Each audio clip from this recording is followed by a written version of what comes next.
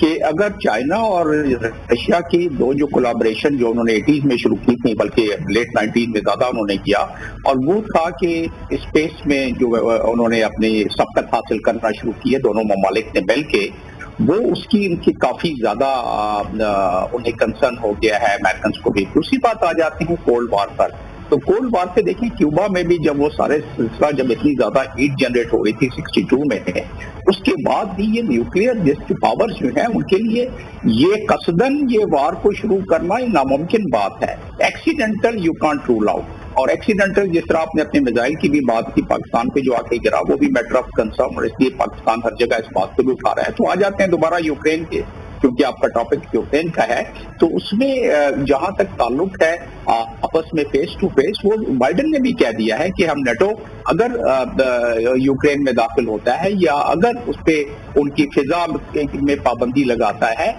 Sanction لگاتا ہے، تو اس صورت میں یہ تھرڈ ورلڈ وار کی پیش خیمہ ہو سکتا ہے۔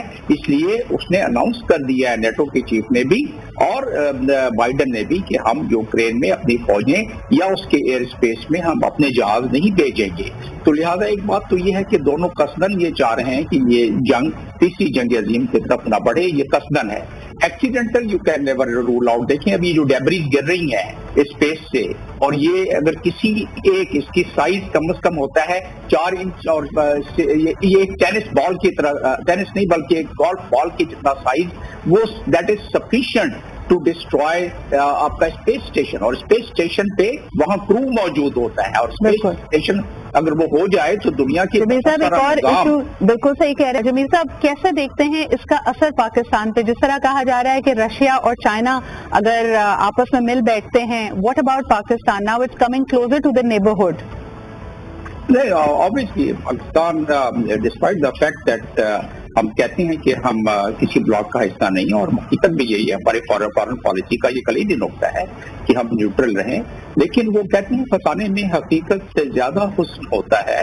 حقیقت کو برائے مصلحت افسانہ کہتے ہیں، اور افسانے اور حقیقت میں زیادہ فرق ہے۔ لہذا اس لحاظ سے اگر دیکھا جائے تو ہم خود بخود ڈرفٹ ہوتے جا رہے ہیں۔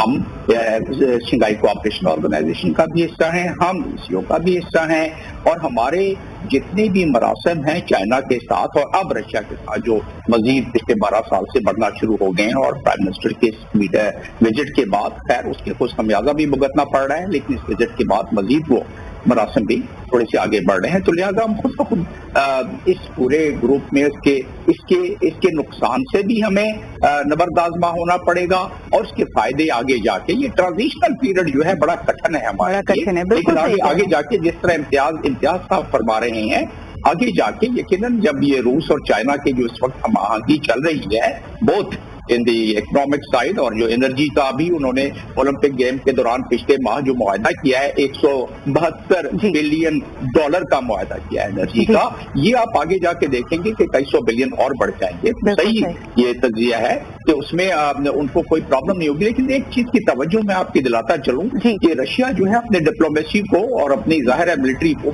بہت اچھی طریقے سے جو آگے لے کے چل رہا ہے۔ وہ کس طرح کہ رشیا نے اقوام متحدہ کی چارٹر میں دیا ہوا ہے کہ ٹھیک ہے آپ ساورن کنٹری پر حملہ نہیں کر سکتے، لیکن یہ بھی اختیار حاصل ہے کسی دوسرے ملک کو کہ اگر اس کی نیشنل سیکیورٹی کو کسی اور موومنٹ سے کسی قسم کا خطرہ محسوس ہو رہا ہے تو اس کے خلاف ایکشن لے سکتا ہے۔ بالکل صحیح۔ جمیل صاحب ایک چھوٹے سے بریک کی طرف مجھے بڑھنا پڑ رہا ہے، اسی حوالے سے بات کریں گے یہ جو ایکسیڈنٹلی بھارتی میزائل پاکستان کی حدود میں داخل ہوا ہے۔ I would like to take that up with both my guest. ایک چھوٹا سا break, we'll come back and discuss اس، کیونکہ اس کو بھارت کہہ رہا ہے کہ جی یہ ٹیکنیکل میل فنکشن تھا۔ ہم نے سوال یہ اٹھایا کہ کیا اس میزائل میں یہ ابیلٹی موجود تھی کہ یہ اپنے آپ کو تباہ کر سکے، خودکار طور پہ یہ تباہ کیا جا سکتا تھا۔ الحمدللہ اس کی وجہ سے کوئی جانی نقصان نہیں ہوا، لیکن بہرحال جی یہ پاکستانی حدود کی خلاف ورزی، اس پہ ہم بات کرتے ہیں ایک چھوٹے سے بریک کے بعد۔ امبیسڈر جمیل صاحب، دہانے پہ کھڑی نظر آ رہی ہے پوری دنیا تیسری جنگ عظیم کی، دو نیوکلیئر ممالک کے بیچ میں اس قسم کا ایڈونچر، اور خاص طور پہ اتنی غیر ذمہ داری کا ثبوت جو بھارت دے رہا ہے۔ کیا آپ کو لگتا ہے کہ do you smell foul play in this as well? کیا آپ کو لگتا ہے کہ جو ایک طرح سے بساط دوسری طرف آ رہی ہے جمیل صاحب؟ جی آپ کا سلسلہ تکلم کچھ ٹوٹ کر مجھ تک پہنچ رہا تھا، لیکن سوری آپ کو میری آواز کرامبل ہو رہی ہوگی سر. میں نے کہا کہ دنیا تیسری جنگ عظیم کے دہانے پہ نظر آ رہی ہے. رشیا اور یوکرین کے معاملات کو دیکھ کر 2 نیوکلیئر پاورز کے بیچ میں اس طرح کا مس ایڈونچر یعنی ٹیکنیکل میل فنکشن ہے جی، یہ کہہ کے بھارت کی طرف سے ایک میزائل داغا جاتا ہے جو پاکستانی حدود میں آتا ہے. کس طرح دیکھ رہے ہیں سر اس کو آپ؟ نہیں، یہ میزائل کا معاملہ جو آپ کا سلسلہ تکلم مجھ تک پہنچ سکا ہے کیونکہ بیچ میں کچھ تھوڑی سی ڈسٹرپشن تھی، ٹوٹ کر آواز آ رہی تھی. لیکن یہ ہے کہ اس کا سب سے بڑا مسئلہ یہ ہے کہ یہ ایکسیڈنٹ کل کو اگر ہماری کسی تنصیب پر آ کر یہ میزائل گر جاتا اور اس میں اگر انڈین کہتے کہ یہ ایک مسٹیک ہے تو یہ پھر کون ماننے کو تیار ہوتا. اور ایئر اسپیس میں اس وقت کچھ 6 کے قریب جہاز ہمارے تھے، ان میں سے کسی سے ٹکرا جاتا انٹرنیشنل اس پہ، اور اس بلندی پہ گزر رہے تھے. چند بلندی کے تھوڑا سے فاصلے پر سے میزائل آیا ہے اور 124 کلومیٹر ہمارے ٹیریٹری میں آیا ہے. دنیا میں اس کی مثالیں نہیں ملتی، لہٰذا یقیناً ہمیں اس کو ہر فورم پہ اٹھانا چاہیے، بلکہ ہمیں اس کو ایک ایجنڈا پوائنٹ بنوانا چاہیے جنرل اسمبلی میں کہ اس کی تدارک کے لیے آئندہ، کیونکہ دونوں نیوٹرل اسٹیٹ ہیں. کل کو کوئی اور میسائل ایکسیڈنٹلی فائر ہو جائے تو اس کا مطلب یہ ہوگا کہ اس کو مان لیا جائے، تو ہمیں اس کو اس طرح نہیں ماننا چاہیے. ہر ملک کے اپنے چیک اینڈ بیلنس سسٹم ہوتے ہیں اور چیک اینڈ بیلنس سسٹم کے تحت یہ تمام چیزوں کو روکا جا سکتا ہے. تو لہٰذا اس میں ہمیں اپنے ڈپلومیسی کے تحت اس معاملے کو ایسکلیٹ کرنا چاہیے، اور اتنا ایسکلیٹ کرنا چاہیے کہ آئندہ یہ ایڈونچرزم یا آئندہ یہ غلطی والی مسٹیک نہ ہو جائے انڈیا کے طرف سے. کیونکہ اس میں اگر ہم نے نہیں کیا تو اس چیز کی آڑ لے کے آئندہ ہمارے ساتھ کوئی اور ایڈونچرزم کرنے کی کوشش کر سکتا ہے انڈیا، جو کہ پہلے بھی ہمارے ساتھ اسی لحاظ سے. بھارتی موقف کیا ہے اس پہ، سوائے اس کے کہ انہوں نے کہا یہ ٹیکنیکل میل فنکشن تھا؟ اگر خدا نہ خاصہ کسی اور ملک کے ساتھ یہ صورتحال ہوئی ہوتی، نمبر 1 جہاں پہ یہ میزائل آتا وہ اس کو انسٹیگیشن فوری طور پہ کرتے اور اس پہ ریٹیلیٹ کرتے، ریئیکٹ کرتے. دوسری طرف یہ کہ بحیثیت ایک نیوکلیئر ملک کے آپ کو فوری طور پہ یہ سوال کھڑا ہوتا ہے کہ کیا ان کے اثاثے، ان کے میزائل محفوظ بھی ہیں پورے خطے کے لیے؟ Because this is just as you pointed out, this is adventurism. یہی تو سب سے بڑی بات ہے جس کو کہ ہمیں اٹھانا چاہیے کہ ایک نیوکلیئر کنٹری اگر اس کے اثاثے محفوظ نہیں ہیں اور وہ ایکسیڈنٹل فائر ہو سکتے ہیں، تو کل کو اگر وہ اپنے نیوکلیئر ایسٹس کو ری ارینج کر رہے ہوں یا اس کو کوئی اور ٹیسٹ فائر کر رہے ہوں سمندر میں، اور وہ اس کا بائی مسٹیک اگر آ جائے تو اس کا کون ذمہ دار ہو جائے گا کسی اور ملک کے اوپر. اور دوسری چیز یہ ہے کہ ہمیں اس میں دنیا کے قوانین موجود ہے کہ آپ کے ایئر اسپیس میں اگر کسی اور کا اس قسم کی ایڈونچرزم ہوتی ہے تو اس کے کیا تدارک اور کیا طریقہ کار ہے. انڈیا کو یہ ثابت کرنا پڑے گا ٹیکنیکلی کہ وہ اتنا محفوظ نہیں ہے اور ایکسیڈنٹلی اس کا میزائل فائر ہو سکتا ہے. انڈیا کو یہ جوائنٹ کمیشن آف انکوائری میں یہ جانا چاہیے اقوام متحدہ کے، تاکہ اس کے تدارک کے لیے کوئی جو لا ہمارے پاس پہلے سے موجود ہے اس کی مربوطی اور مضبوطی کے لیے. یہ بھی تو ایک حقیقت ہے کہ اس طرح کی مربوط سفارت کاری کے لیے ہمیں اپنے ملک میں اسٹیبلٹی اور ایک فوکس بھی چاہیے. یہ ایسا نہیں ہو سکتا کہ ایک سیاسی ہیجان برپا ہو ملک کے اندر اور ان تمام چیزوں کو ہم افیکٹو انداز میں کر سکیں. بہت بہت شکریہ ہمارے ساتھ موجود ہونے کے لیے.